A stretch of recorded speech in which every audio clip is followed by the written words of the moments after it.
Enfin, aujourd'hui je peux t'en parler. Ce mois d'octobre a été un mois très difficile. Cette année 2020,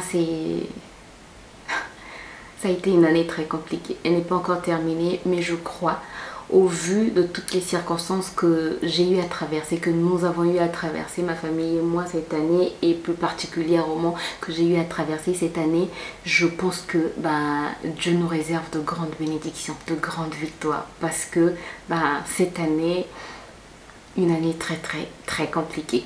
Et sans plus de suspense, puisque tu l'as vu certainement dans le titre, Corona nous a visités.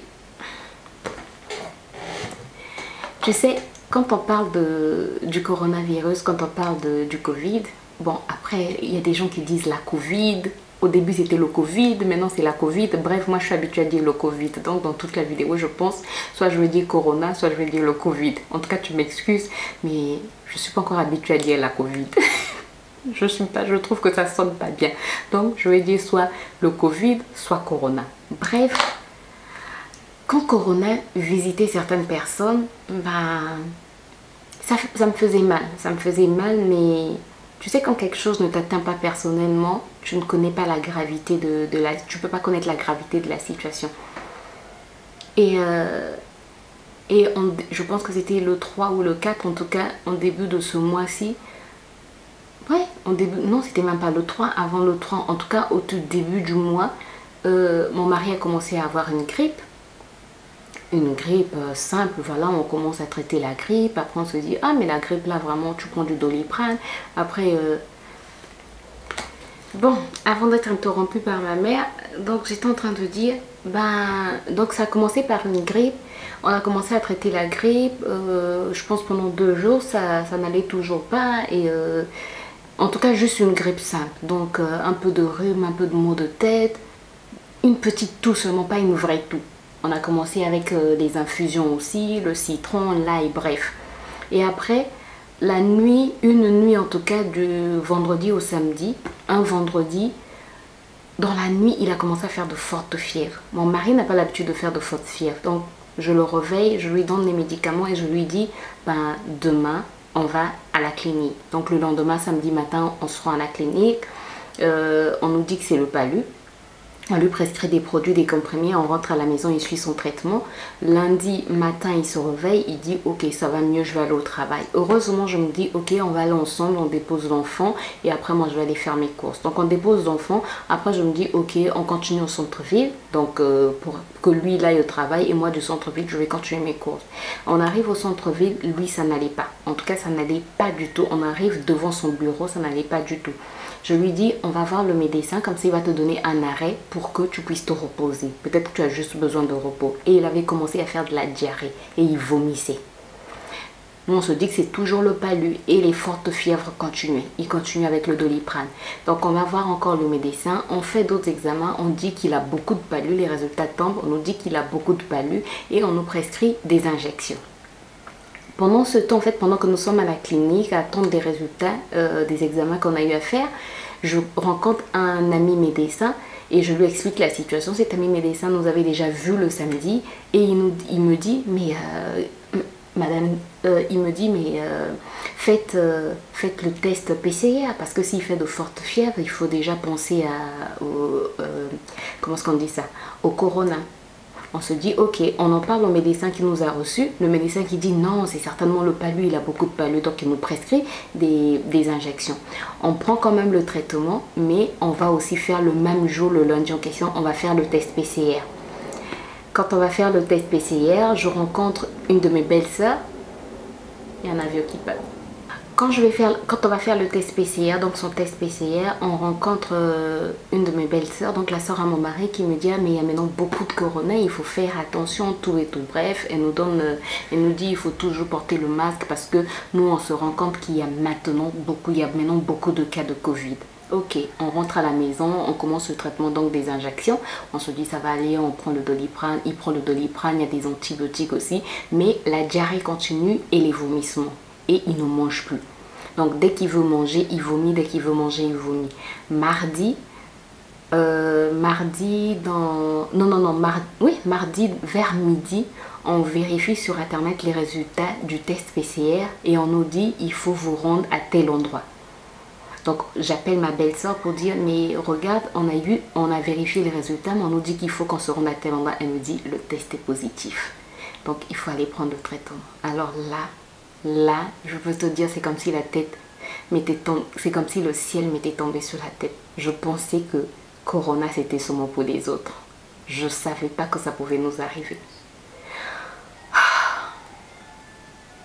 Ça a été dur, ça a été un coup dur. Donc je donne l'information à mon mari, puisque j'étais au téléphone, je donne l'information à mon mari qui n'allait pas bien du tout, qui continuait à faire des fortes fièvres, qui ne mangeait pas.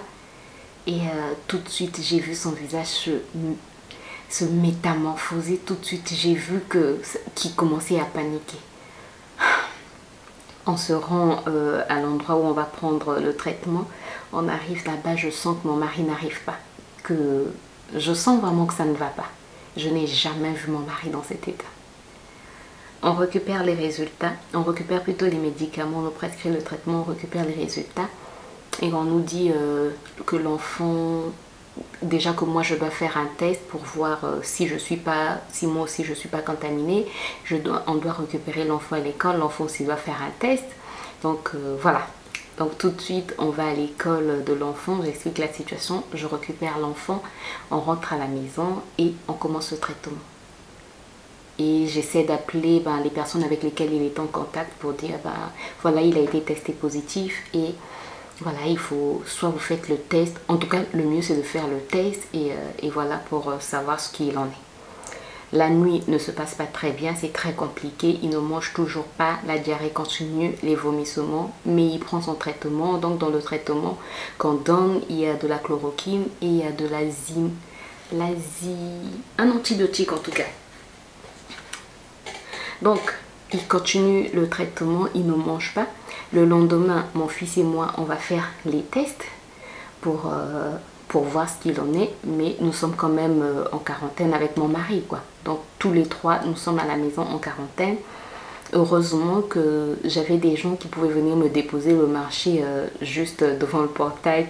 Bref, c'était vraiment compliqué. Là, j'en souris, mais je peux vous dire que j'ai commencé à pleurer. J'ai vu comment l'état de mon mari s'est dégradé petit à petit. Nous sommes arrivés à un niveau où mon mari ne pouvait plus me parler. Il me regardait, mais il ne parlait plus. Et il avait un regard tellement vide. Et on a commencé à prier sérieusement parce que c'est pour la première fois de ma vie que je le vois dans cet état. C'est pour la première fois de ma vie que j'ai pensé, mais si je perdais mon mari, mais si je le perdais. C'est pour la première fois que j'avais ce genre de pensée. Bref, on a commencé à prier. On a commencé à prier. Mais chaque jour, chaque nuit à minuit, j'étais debout. Chaque jour à minuit, j'intercédais. Je me suis dit, assez, c'est assez. Oui, c'est vrai, c'est peut-être un virus. Oui, c'est ça, ok. Mais je sais que derrière toute maladie, c'est le diable qui se cache. Donc, en tout cas, j'ai commencé à prier. Et le samedi qui suivait, donc une semaine après,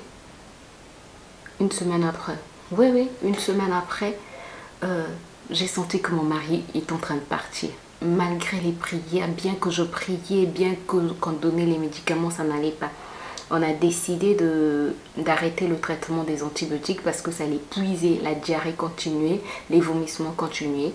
Il ne parlait pas, il me regardait juste avec un regard vide. Et voir notre fils en fait dire mais pourquoi papa ne joue pas avec moi? C'était difficile, Bref. On a arrêté donc les antibiotiques, on a continué avec la chloroquine et les Doliprane et les tisanes. Ah oui, les tisanes, il en a pris beaucoup et les inhalations et les massages. En tout cas, massage avec du Vicks, massage, les tisanes. Quelle tisane il n'a pas pris? Il a pris de la menthe, il a pris de l'ail, beaucoup de tisanes. En tout cas, les tisanes, beaucoup. Les produits naturels, de la vitamine C. Un jour, j'ai même appelé un de leurs médecins traitants qui m'a dit, ben, il faut qu'on l'hospitalise. J'ai dit non, je ne veux pas l'hospitaliser. Je préfère le garder à la maison. Je préfère, c'est vrai. C'était une décision dangereuse à prendre. C'était une décision risquée. Mais je me disais qu'à la maison, au moins, je m'occupais de lui sans crainte d'être contaminée. Je n'avais pas de masque. Je continuais à dormir dans la même chambre que lui. Je continuais à prendre soin de lui en fait sans me dire que je pouvais être contaminée. Mais à l'hôpital, les agents de santé vont se dire je peux être contaminée, donc on va pas le traiter de la même manière. Donc pour moi c'était hors de question qu'il soit hospitalisé. Donc voilà, j'ai continué. Mais c'est dur en fait de vivre ce genre de choses quand personne ne peut venir vous aider, quand personne ne peut être là en fait pour vous soutenir, juste au téléphone. Heureusement qu'au téléphone tout le temps les gens appelaient pour prendre des nouvelles. Et ben, donc on a continué à prier, on a continué le traitement. Après un jour, je lui ai proposé de la soupe, qui commence à manger un peu de soupe. Déjà, après j'avais acheté un médicament contre la diarrhée parce que c'était carrément de l'eau. Et je lui ai proposé donc, et il toussait, il avait commencé aussi à beaucoup tousser. Ben, jusqu'à présent, la toux continue, même s'il est guéri, jusqu'à présent, la toux continue. Donc, je lui avais pris un médicament contre la diarrhée et ça a arrêté la diarrhée. Après, il a commencé à manger des soupes. Après, petit à petit, il a commencé à manger beaucoup. En tout cas, je lui donnais beaucoup d'agrumes, beaucoup de mangues. C'est la période des mangues chez nous, donc beaucoup de mangues. Des petites quantités, mais plusieurs fois dans la journée, je le faisais manger. Vous voyez à quel niveau c'était arrivé. Et maintenant, je peux dire que Dieu a agi et ça va beaucoup mieux, beaucoup mieux. Mon mari a repris à bien parler. Mon mari a repris à bouger. Mon mari a repris à jouer avec son fils. Mon mari a repris à... Et nous, on est négatif. Hein. On est négatif, même si on a été en contact avec lui, on est négatif.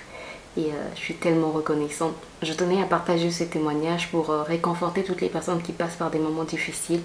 C'est difficile. Quand un être cher est malade, quand un être cher est entre la vie et la mort, je peux vous dire que j'ai vu mon mari entre la vie et la mort. C'était compliqué. Mais Dieu a agi. Et je rends grâce à Dieu. Je tenais à faire ce témoignage parce que j'ai vraiment vu la main de Dieu. J'ai vraiment vu la main de Dieu dans la vie de mon mari. Et pour vous mettre un peu dans le bain, c'est que ici chez nous, c'est le variant Delta qui est en train de faire des ravages ces derniers temps. Il fait beaucoup de ravages, il y a beaucoup de morts. C'est une nouvelle vague qui est en train de sévir dans la ville et voilà quoi. Mais gloire à Dieu, Dieu nous a fait grâce. Dieu nous a fait grâce. En tout cas, si tu passes par ces moments, j'aimerais te dire que Dieu est capable de guérir. Dieu est capable de guérir. Et si tu as perdu un être cher pendant cette pandémie, j'aimerais aussi te dire que Dieu est capable de te consoler. Voilà, je tenais à faire ce témoignage et à rendre toute la gloire à Dieu pour ce qu'il a fait et t'encourager à prier, à être confiant parce que Dieu agit encore, il est fidèle. Voilà, j'espère en toi que la vidéo t'a plu. Je ne voulais pas que tu sois triste, mais je voulais juste te partager les moments difficiles que nous avons vécus et te dire combien Dieu a été bon pour nous. Ouais, et je crois qu'il est aussi bon pour toi. Voilà, en tout cas, merci d'avoir suivi la vidéo et laisse-moi un like, ça va m'encourager. Et je te dis à très bientôt. D'ici là, porte-toi bien. Bye bye.